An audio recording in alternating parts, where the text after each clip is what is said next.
The heart is a muscular organ responsible for pumping blood throughout the body. It works as a double pump. The right side sends blood to the lungs to pick up oxygen, while the left side pumps oxygen-rich blood to the rest of the body. This continuous cycle supplies tissues with oxygen and nutrients and removes carbon dioxide and waste. First, deoxygenated blood from the body enters the right atrium through the superior and inferior vena cava. Then it flows into the right ventricle through the tricuspid valve.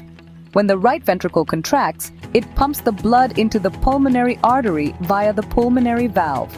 This blood travels to the lungs, where it becomes oxygenated. Oxygen-rich blood returns to the left atrium through the pulmonary veins.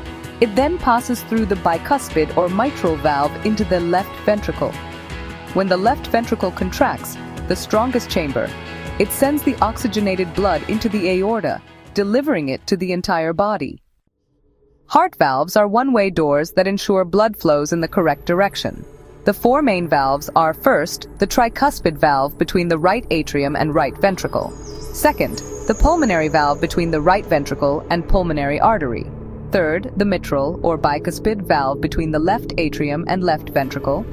And fourth, the aortic valve between the left ventricle and aorta. These valves open and close with each heartbeat to prevent backflow and maintain efficient blood circulation. So, the heart contracts in a rhythm that's controlled by electrical impulses from the sinoatrial node, which is also called the natural pacemaker. A heartbeat actually has two phases. First, there's systole, when the ventricles contract and pump blood out. Then, there's diastole, when the heart relaxes and fills with blood. This rhythm, repeats about 60 to 100 times per minute in a healthy adult, making sure there's continuous circulation of blood. Pulmonary circulation refers to the flow of blood from the heart to the lungs and back. It removes carbon dioxide and receives oxygen. Systemic circulation is the flow of oxygenated blood from the heart to the entire body and then back with deoxygenated blood.